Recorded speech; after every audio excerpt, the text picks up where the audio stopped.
Bonjour et bienvenue à cette nouvelle émission de Hors de prix. Nous sommes vraiment ravis de vous accueillir et comme vous le savez, nous sommes des personnes qui croyons que le monde de demain est un monde sans argent. Et pour commencer, la rubrique Toujours plus taré. Avec un monde monétaire, c'est toujours la fête à l'intelligence humaine. Et on commence par la chasse aux biens des oligarques russes, amis de Poutine, qui est ouverte à peu près partout dans le monde, et particulièrement en Italie et en Angleterre. Mais à cause des paradis fiscaux et des montages de sociétés complexes, eh bien, on n'arrive pas à savoir qui possède quoi. Et sachant l'Angleterre n'a jamais été très regardante sur l'origine des capitaux investis chez elle, parce que la priorité c'est le brousouf dans un monde de brousouf, eh bien vous comprendrez qu'ils sont pas prêts de mettre la main sur tous les capitaux qu'ils recherchent. Non mais sérieux, ils croient obtenir la justice grâce au fric? Mais grâce aux crypto-monnaies, les Russes qui sont visés, eh bien, investissent massivement dans ce type de monnaie pour ensuite acheter des biens immobiliers à Dubaï et ailleurs. Ensuite, grâce au site reporter.net, on apprend que la société EDF, la partie nucléaire, doit s'associer à Rosatom, une entreprise russe qui construit des centrales nucléaires, pour racheter à General Electric, une société des USA, la société Geast, fabricant de turbines, qui était française avant que le ministre des Finances de l'époque, Emmanuel Macron, ne vende cette société aux Américains. Mais comme il faut appliquer des sanctions russes, on ne sait pas si cette association entre EDF et Rosatom va pouvoir se faire. Et c'est bien dommage. Mais oui, parce qu'en fait, si ça ne se fait pas, pour combler le manque de chiffre d'affaires qu'amenaient les Russes, il va falloir construire obligatoirement les 6 nouveaux EPR dont a parlé Emmanuel Macron. Voilà, c'est pour le chiffre d'affaires, hein, on n'y peut rien, c'est pour le chiffre d'affaires. Quel monde merveilleux! Et c'est quoi le projet en fait? C'est notre projet! Oui, mais c'est quoi ton projet, gars? C'est le merdier ton projet? Voilà, c'était la revue de presse toujours plus tarée grâce à la monnaie. Merci Marc pour cette rubrique. Et nous allons commencer tout de suite par notre premier sujet, qui est le sujet du scandale Orpea, qui a été lancé donc par le journaliste Victor Castagnet et son livre Les Fossoyeurs. Est-ce que Jean-François, tu as une réaction à nous dire par rapport à ce premier sujet? Ma première réaction, c'est quand même une grande désolation de voir que, au bout de tant d'années de maltraitance des vieux, hein, aussi bien au siècle dernier que maintenant, on s'aperçoit enfin qu'il y a quelque chose qui ne va pas. Voilà. Et mon seul soulagement, c'est qu'on commence à comprendre que tout ça, c'est une question de budget, de fric, voilà. On sait s'occuper des vieux, on sait les accompagner le plus longtemps possible. Les familles le font très bien. Dès qu'il y a du fric, ça ne va plus. Marc, aurais-tu une réaction sur ce scandale? Oui, comme dit Jean-François, le problème, c'est foncièrement le fric à tous les niveaux, que ce soit sur les lieux d'exploitation, on va dire, de ces lieux d'accueil, où tous les temps de travail de chaque personnel est chronométré parce qu'il faut être rentable, mais aussi on peut parler des aidants. Le statut qu'a un petit peu mis en avant le gouvernement pour maquiller un petit peu le problème. Mais foncièrement, le problème est toujours là. C'est les aidants, c'est bien sympa de compter sur la famille, mais la famille, il faut qu'elle ait des revenus. Et donc, ce que tu veux dire, Marc, là-dedans, c'est que le problème, ce n'est pas uniquement donc, la rentabilité des maisons d'accueil des personnes âgées, c'est aussi que le fait d'être sous la contrainte pour la famille de devoir travailler pour gagner de l'argent ne leur permet pas de s'occuper d'eux. C'est ça. C'est exactement ça. D'ailleurs, on voit que certaines familles qui ont beaucoup d'argent, eh ben, ça leur pose pas de problème de faire le chèque pour ce genre d'organisme. Mais bah, les personnes qui n'ont pas les moyens, eh ben, il faut qu'elles s'en occupent. Sauf que pour s'en occuper, pendant ce temps, il faut quand même avoir des revenus, sinon c'est très, très problématique pour les équilibres des budgets des ménages. Stéphane, tu veux réagir sur ce scandale? Oui, moi j'y vois plutôt la résultante et le symptôme d'une société malade et en perte de valeur. Je m'explique. Bien évidemment que ce que dit Marc et Jean-François sont tout à fait pertinents, mais on a aussi une dimension humaine pour laquelle j'ai constaté au fur et à mesure de mes voyages et surtout du fait d'avoir beaucoup déménagé en France et avoir vécu en Normandie, en Bretagne, en Ardèche et maintenant au Pays Basque, où on a une forme de tradition séculaire, c'est-à-dire qu'on vit à 3 ou 4 générations dans une maison, un peu comme cela se faisait avant la révolution industrielle. Alors certes, c'est lié aussi à une capacité de l'habitat. Quand on voit les grandes fermes normandes, certaines fermes bordelaises, quand on voit les maisons en Ardèche ou quand on voit les traditionnelles maisons basques, vous avez régulièrement 7 ou 8 pièces. Mais il y a encore des traditions dans ces formes de terroir où les gens ne peuvent pas concevoir, sauf bien sûr une obligation médicale absolue où, dans ce cas-là, la personne âgée demande une médicalisation et un suivi fort. Cette culture-là, j'allais dire, n'envisage pas le fait, entre guillemets, d'abandonner ses vieux. Alors, je ne veux pas culpabiliser les gens qui mettent leurs anciens dans des EHPAD, ce n'est pas ce que je dis.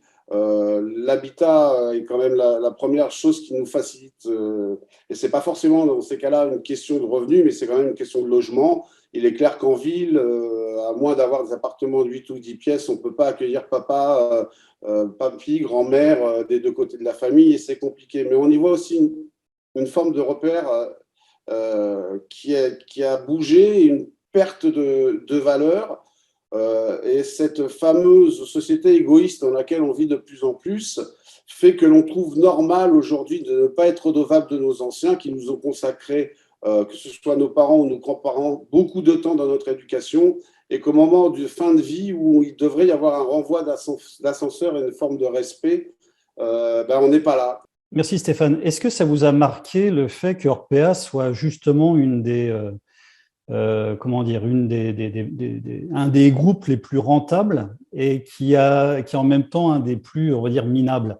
Il devait rationner les problèmes de couches, c'est ce que disait donc Victor Castagnet, rationner les problèmes, le nombre de couches, que la personne âgée a un problème intestinal, une gastro ou quelque chose comme ça.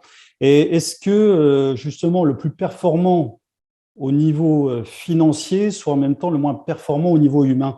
Vous savez, comme les jouets chinois, c'est toujours les moins chers, mais en même temps, ils cassent facilement. Il y a Sodexo, c'est pareil, c'est le moins cher, mais en même temps, il est assez réputé pour être très peu qualitatif au niveau nutritif. Est-ce que pour vous, est-ce que vous avez pensé au fait que la concurrence, c'est pas que une amélioration technologique ou une amélioration de ça, c'est surtout une réduction des coûts et que finalement, celui qui gagne, c'est celui qui serait le moins performant. Jean-François? Oui, ce qui m'a frappé dans cette histoire, c'est que le journaliste en question, il a commencé son enquête sur l'EHPAD la plus luxueuse qui existe en France. C'est des prix faramineux, je crois que c'est plus de 10 000 € par mois. Enfin, c'est pas à la portée de n'importe qui. Or, ces gens-là, ces vieux qui étaient dans cette EHPAD-là de luxe, étaient aussi maltraités que dans d'autres EHPAD qui étaient 10 fois moins chers. Et donc, au moins, sur ce plan-là, il y a une certaine égalité entre les riches et les pauvres. C'est pas désagréable. Et en plus, ça montre quand même que ce problème qui est créé par la finance, par les riches, par les possédants, par les politiques qui sont au pouvoir, ce problème est structurel, donc touche tout le monde, y compris ceux qui l'ont provoqué, y compris les riches. C'est exactement comme les problèmes environnementaux, la pollution, ça touche aussi les riches. Peut-être un peu moins parce qu'ils peuvent se payer du bio, ils peuvent se payer, mais quand même, ça les touche quand même. Ils respirent le même air que nous, grosso modo, enfin presque toujours. Je ne sais pas si vous avez entendu dire que donc Victor Castagnet a eu une tentative de corruption qu'on lui avait proposé 15 millions d'euros pour ne pas sortir son livre. Donc là encore, on voit l'argent à quel point peut travailler sur des sujets comme ça. Et la deuxième chose, je ne sais pas si vous étiez au courant, donc j'ai fait ma petite recherche, c'est le pactole qu'a empoché l'ex-patron d'Orpea, qui s'appelle donc Yves Lemann, parce qu'il a vendu, selon le Canard enchaîné, il aurait vendu ses 5456 actions peu de temps avant de savoir que le scandale allait être révélé. Donc voilà, je voulais mettre ça aussi en avant aujourd'hui.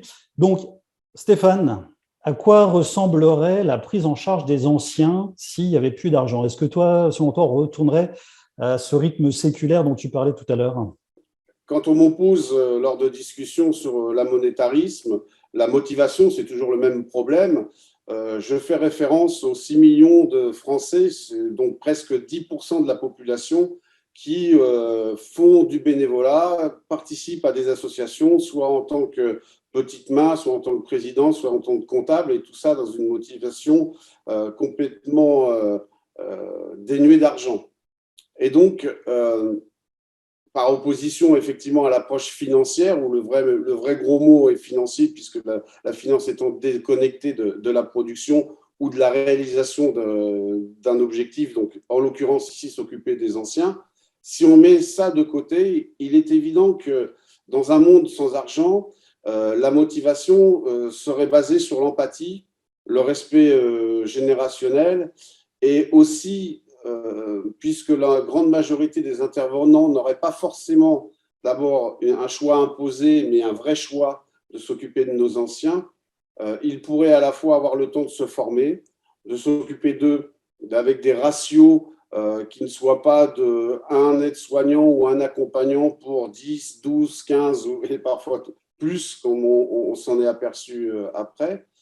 Il y aurait la possibilité comme ça de pouvoir à la fois leur apporter une aide médicale quand ils en ont besoin, leur apporter une aide de soins, mais surtout, le plus important, leur apporter une interaction humaine, un apport culturel, tout ce qui est, en fin de compte, même si on commence à parler d'économie de l'éducation et de la culture maintenant, hein, c'est le prochain stade, après les retraites, le pôle emploi, les énergies, on va commercialiser l'éducation et la culture, bien entendu, mais ça pourrait donner donc à tous ces accompagnants la possibilité de leur ouvrir et de les ouvrir à une vie plus normale et avec un accès à la culture qui viendrait chez eux et non pas comme on le fait dans la grande majorité des temps, pour ceux qui veulent bien sortir de leur écran en allant vers la culture. Merci Stéphane. Est-ce que, Marc, quelle ouverture de possibilités on pourrait apporter aux personnes âgées s'il n'y avait plus d'argent? Est-ce qu'on a une autre dimension, hormis le rationnement qui faisait scandale aujourd'hui? Tu verrais quoi, toi, de vraiment nouveau et d'ouvert? Alors moi, il y a un premier truc, je vais vous faire une légère anecdote, une petite anecdote. Dernièrement, j'ai un ami qui a lu le bouquin qu'on a sorti avec Jean-François et qui m'a posé la question, oui, mais alors les vieux, comment ça se passe pour les vieux? Ils vont être à la rue et tout ça? Et je lui ai dit, mais prends un peu de recul sur ta question. Le problème des retraites qui sont insuffisantes, dans un système post-monétaire, ça n'existe plus. Le problème de l'accompagnement, justement, de donner un coup de main, si on n'est plus dans cette logique de toujours devoir monnayer, que ce soit avec l'ubérisation ou quoi que ce soit, donner un coup de main peut être une activité qui est reconnue par la société, donc un vrai travail. Et donc, aider son prochain serait beaucoup plus valorisé et permettrait aux personnes âgées d'être beaucoup plus intégrées socialement, culturellement, dans la vie de notre société. Donc vraiment, l'utilisation de la monnaie, pour moi, c'est ce qui exclut le plus les personnes âgées. Que ce soit matériellement, que ce soit la peur de se faire virer de son appartement, que ce soit la peur des factures pour la santé, parce qu'on oublie ça, mais la santé coûte de plus en plus cher. Donc, c'est toujours problématique. Le stress à cause de l'argent nuit à notre santé. Donc, c'est pareil. On dit oui, grâce à l'argent, on a plein de techniques, on améliore la durée de vie. Mais il faut voir que la durée de vie qu'on prolonge, elle est de plus en plus dépendante de médicaments, de plein de choses qui font que oui, ok, les gens vivent plus vieux, et encore, il faut voir certaines statistiques de près, mais c'est toujours gavé de médicaments et dans un état lamentable. Il y avait d'ailleurs une étude qui montrait ça, quoi. L'espérance de vie en bonne santé, elle n'a pas varié. Elle s'arrête plus ou moins à 62 ans, 63 ans quand on commence sa retraite. Pareil pour la retraite, la notion de retraite, c'est une date super précise, la retraite. Or, dans un système post-monétaire, on peut très bien imaginer une décroissance de l'activité mise au service de la société. Comme ça, il n'y a pas d'à-coup, c'est que progressivement, les personnes travaillent moins, comme ça, elles se fatiguent moins et elles restent quand même impliquées dans la société. Et que ce soit également aussi lié à l'envie des personnes, parce qu'une personne qui a été sur des chantiers toute sa vie, qui est fracassée, évidemment, on ne peut pas la mettre au même plan que quelqu'un qui est écrivain ou qui est plus dans l'intellectuel et tout ça, et qui n'aura pas les mêmes mots à supporter. C'est vraiment très, très intéressant ce que tu viens de dire, Marc. C'est vrai qu'on est tous vraiment à la même date de retraite, alors que bien sûr les compétences physiques changent d'une personne à une autre. On devrait plutôt s'adapter en fait à ce qu'une personne peut donner pour la société plutôt qu'autre chose. Et c'est vrai que l'importance de la santé, à quel point le système a pu nous fatiguer, nous user, nous stresser avec ces petites retraites, joue de manière immanquable en fait sur nos fins de vie, sur notre qualité, justement dans la maison de retraite. Jean-François, tu veux intervenir? Pour dire que très, très souvent, quand les gens découvrent l'idée d'une société sans argent, tout de suite, ils pensent aux pertes qu'ils auront. S'il n'y a plus d'argent, on ne pourra plus faire ci, on ne pourra plus faire ça. Et on oublie toujours de voir ce que l'on va gagner. Et en plus, les gens qui sont un petit peu convaincus, mais qui n'ont pas trop réfléchi, ils se lancent dans les qualités morales. Oui, mais forcément, les gens auront plus d'empathie, plus de ceci, plus… Et moi, je me dis non, on va énormément gagner. Le plaisir qu'on a, le plaisir très égoïste, qu'on récolte en soignant quelqu'un. Je sais de quoi je parle. Je suis en train d'accompagner mon voisin dans ses derniers jours de vie. Ça prend du temps, mais c'est extrêmement gratifiant. Pendant des années, j'ai travaillé avec des gens qui étaient déprimés, malades, toxicomanes, etc. Tout le monde me disait, ça doit être dur comme métier. Oui, c'est dur, mais c'est terriblement gratifiant. Et dans une société sans argent, on n'a pas fini de découvrir toutes les potentialités gratifiantes que l'on va récolter. C'est excellent ce que tu viens de dire, Jean-François. C'est vrai que même moi qui réfléchis depuis tellement d'années, je me dis c'est impossible de découvrir tout ce qu'on va gagner le jour où l'argent disparaîtra. Dans une société sans argent, la seule retraite qui sera tolérable, ce sera éventuellement la retraite spirituelle. Voilà, c'était juste un petit jeu de mots. Moi, ça fait des années que j'essaye d'imaginer le monde sans argent. J'ai l'impression d'avoir à peu près découvert tous les recoins et puis finalement, à chaque fois, je me rends compte qu'il y a des nouvelles choses en fait, qu'on ne sait pas et vraiment des pépites qui nous attendent. Et notamment le hors-série de Science et Vie du mois de janvier qui a fait un article qui s'intitule « Pourquoi la générosité nous rend heureux » et qui met bien en avant que le bénévolat, scanner à l'appui, crée du bienfait au niveau de notre santé mentale et physique.